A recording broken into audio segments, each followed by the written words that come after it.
selama ya sudah kurang lebih 2,5 jam ya, 2,5 jam. Silakan Pak Andi, konklusi yang Pak Andi bisa berikan kepada kami dari apa yang tadi Pak Andi paparkan. Ya, jadi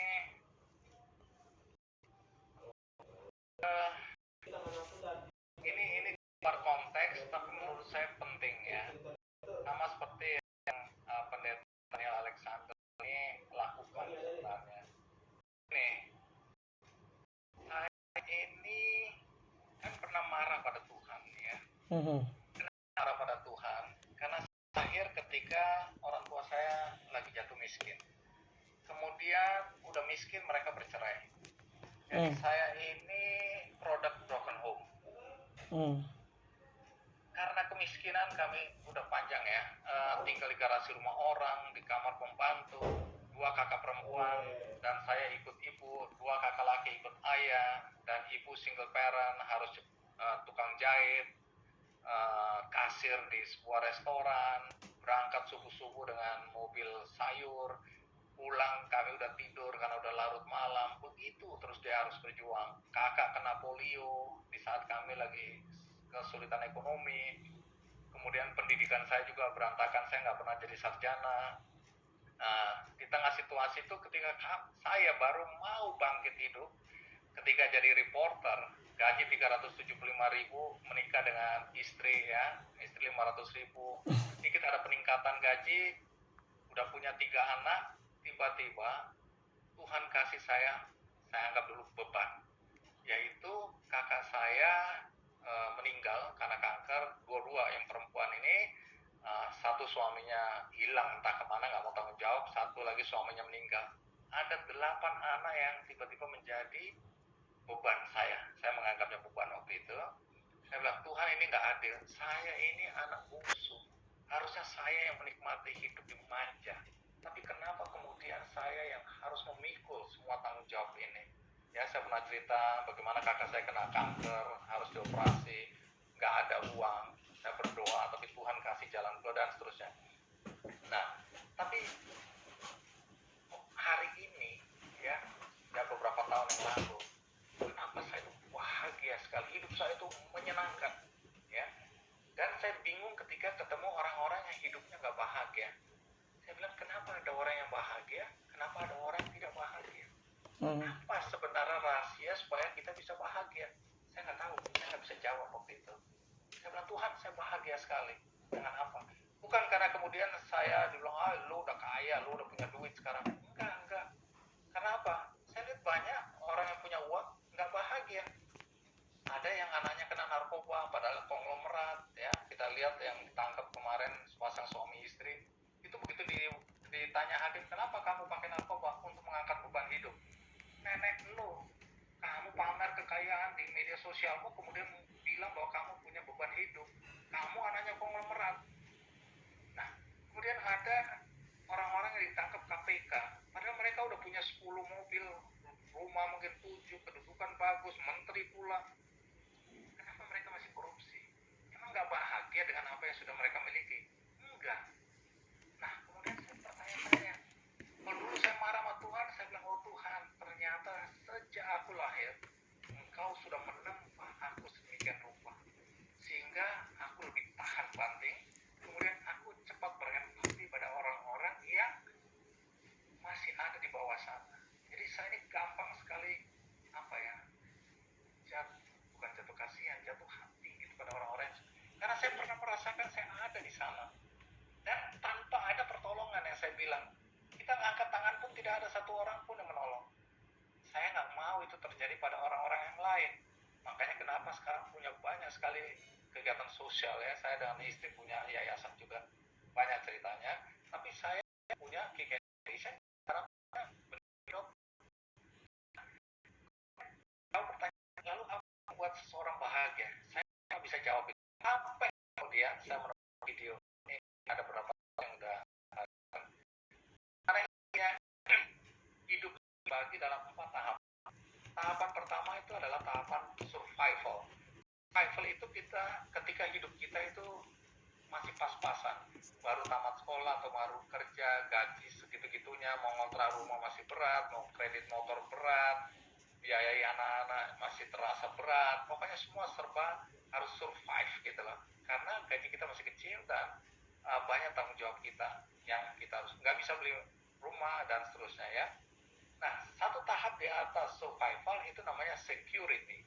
Security itu ketika hidup kita sudah secure, sudah oke, ya mau sekolahkan anak-anak, bayar listrik oke, kredit rumah udah mampu, bahkan mungkin bisa beli ya, beli mobil, motor juga udah sanggup ya, karir udah lumayan lah.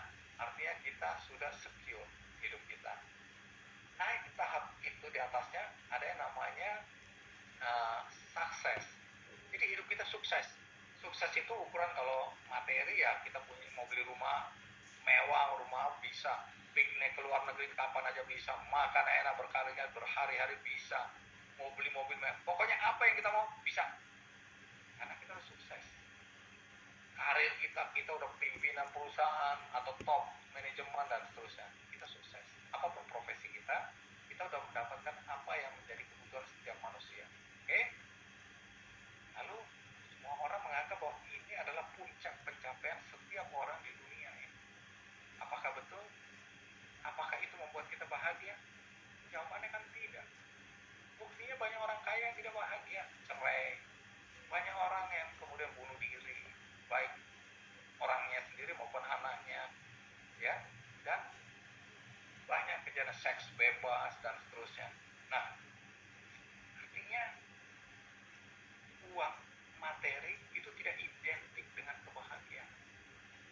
Memang kalau nggak ada uang nggak bahagia, iya. Bukan berarti saya bilang nggak usah cari uang. Oh, uang tidak bisa membuat kita. Kalau uang adalah tujuan utama dan satu-satunya dalam hidup kita, yang kita yakini akan membuat kita bahagia, tidak akan terjadi. Tidak akan terjadi. Contoh tadi ya.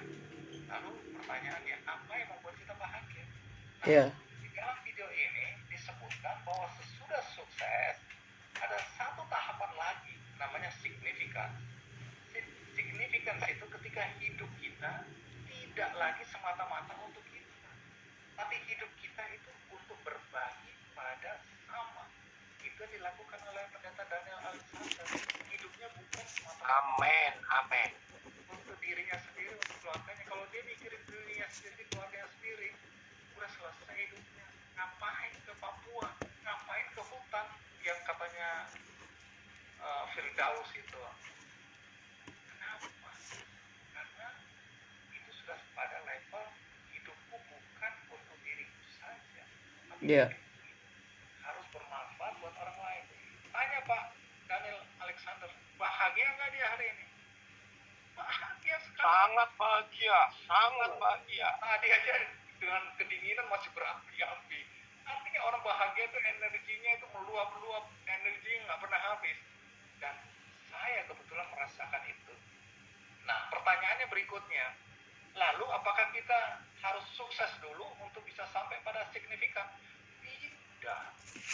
Di saat sekarang ini, kita bisa sampai pada tahapan signifikan ketika kita mulai berbagi. Berbagi itu tidak selalu uang. Iya, betul. Menyanyi, ajar orang menyanyi, pintar main gitar tadi, ajar orang main gitar, pintar mendongeng, mendongenglah, pintar matematika, berbagilah, pintar bahasa Inggris, berbagilah, bahasa Mandarin, berbagilah. Apa aja yang kita miliki, berbagilah. Bahkan ada saya punya video animasi, dengan tangan kosong kita nggak bisa bikin apa-apa, kita bisa melakukan banyak hal kebaikan dalam hidup kita. Kalau itu kita lakukan, maka jaminan kebahagiaan itu udah pasti. Jangan berdebat sama saya, jangan berdebat sama Pak Daniel Alexander, karena kami punya banyak contoh-contoh untuk membuktikan bahwa dengan berbagi kita mendapatkan kebahagiaan. Dan jangan takut miskin.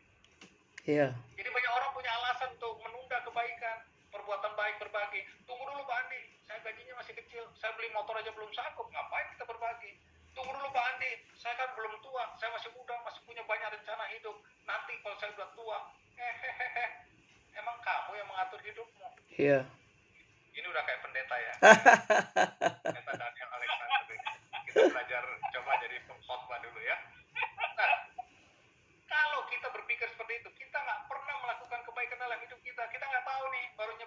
besok pagi kita ditabrak motor mati kita. Terus kapan kita mau berbuat baik? Makanya tagline dari benihbaik.com, tanam kebaikan selagi masih ada kesempatan. Kesempatan kita tuh seakan-akan besok kita nggak hidup lagi. Jadi berbuat baik setiap hari, seakan-akan besok selesai urusan kita. Ya ini. Tapi kalau itu kita lakukan, percayalah kita akan bahagia. Karena itu saya bilang, hidup ini hanya sekali. Karena itu hidup kita harus berarti. Untuk membuat hidup kita berarti, mulailah berbagi. Sekian, terima kasih. Wassalam. Wah, haleluya. Terima kasih. Haleluya. Terima kasih Pak Pendeta. Gak kalah kan dari pendeta Daniel Alexander. Luar biasa. Jadi intinya hidup itu untuk berbagi. Ya, berbagi itu yang terpenting sekali. Apapun, jadi gini, berbagi bukan karena ada apanya, tetapi apa adanya. Nah, ini nih saya tambah lagi. Ya kan?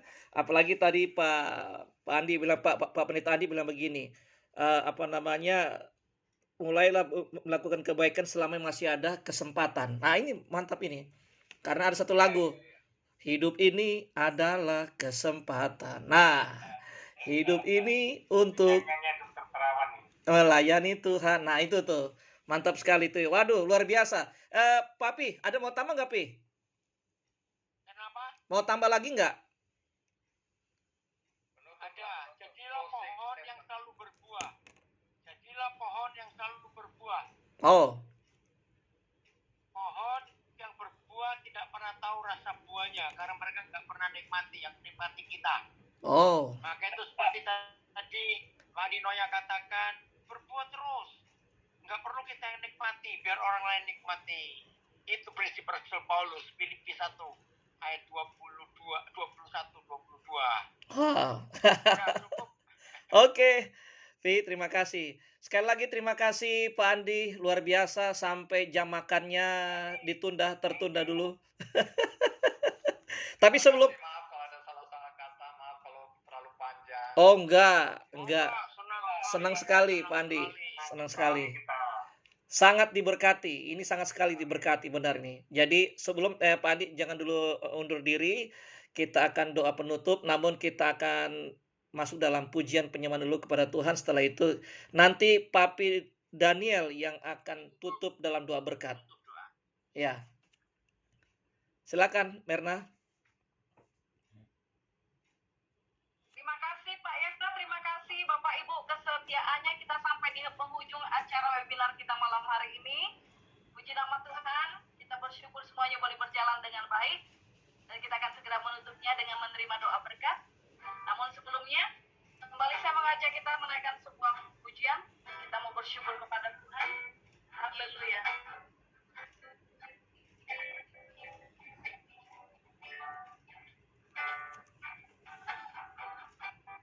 Banyaknya kau perbuat di dalam hidupku. Anugerah indah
Iya, Mirna luar biasa. Terima kasih. Saya sambil nunggu bus ini, belum datang busnya. Ah, pas, Ya. Papi, pas. Oke. Ya. Oke, Baik, Pi. kita berdoa ya. Ya. Ada satu lagu tahun 90-an diubah, saya lupa. Judulnya itu Terima Kasih untuk Indonesia. Terima kasih Tuhan Untuk Indonesia, terima kasih Tuhan. Untuk negeri tercinta, terima kasih. Bapa di surga, awal tahun yang baru ini, anak-anakmu dari PIT, engkau percaya untuk buat webinar yang paling lama selama 4 tahun ini kami webinar tiap hari Senin. Dan hari ini biar jadi hari bersejarah buat negara kami, buat Amin. bangsa kami. Bapak, seperti janjimu, Indonesia akan jadi berkat buat bangsa-bangsa. Amin. Tanah kami, negeri kami akan kelimpahan makanan. Tuhan, terima kasih Ring of Fire yang ada di Indonesia. Kami tidak takut dengan gunung berapi karena itu ada berkat di dalamnya. Papa, biar ada langkong sari yang lain lagi Ya, yang akan dibangun. Ada ribuan langgong sari lagi, Amin. Tuhan. Sebab di negara kami ini sangat melimpah kekayaan alamnya. Tuhan, terima kasih untuk Presiden Jokowi. Terima kasih untuk para menteri yang tadi Pak Andi sebutkan. Kiranya kalau mereka nanti pun nggak jabat, mereka tetap punya hati memberkati desa-desa. Amin. Apa semua komponen, semua pribadi, semua fasilitas hidup. Tuhan, kami berseru kepadamu. Bangkitkan petani-petani Ya, yang Tuhan. luar biasa. Ya, Bangkitkan orang-orang cerdik cendekiawan yang mengerti teknologi pertanian hebat. Tuhan, Indonesia ini luar biasa. Ampuni kami selama ini karena kami mengabaikan berkat Tuhan. Kami hanya mau import barang-barang dari luar, produk-produk pertanian dari luar. Padahal dari dalam negeri ini luar biasa. Tuhan, terima kasih untuk ribuan jenis buah yang Tuhan berikan untuk tanah kami yang tidak dimiliki oleh negara lain. Tuhan, buah-buah eksotis biar itu dikenal oleh dunia. Bapak, webinar kali yang pertama di tahun baru ini akan menjadi titik poin yang merubah hidup kami semuanya. Terima kasih Bapak, sayur-sayuran, palawija, jenis-jenis rempah yang tidak dimiliki oleh negara lain terjadi dalam hidup kami. Terima kasih Bapak. Inilah doa kami, inilah ucapan syukur kami. Tuhan, Kau bekerja luar biasa dalam hidup kami semuanya. Sehingga setiap kami boleh menikmati berkat Tuhan ini. Terima kasih Bapak untuk kasih-Mu. Terima kasih untuk webinar ini. Terima kasih Tuhan untuk semua anak-anak. Terima kasih Bapak.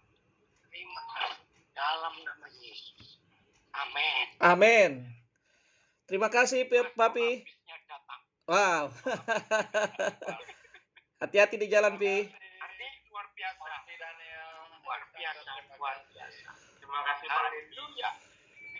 Oke, terima kasih buat Pak Andi juga yang sudah. Terima kasih, Pi. Buat Pak Andi juga, terima kasih. Luar biasa. Terima kasih buat semuanya peserta, Pak Profesor Prabowo, Pak Awan, ya, semuanya, Mirna, terima kasih. Ya, semuanya, Tuhan berkati. Sampai ketemu di lain kesempatan di hari Senin depan dengan tema dan narasumber yang berbeda. Tuhan berkati kita semuanya. Shalom, shalom, shalom. Shalom, shalom.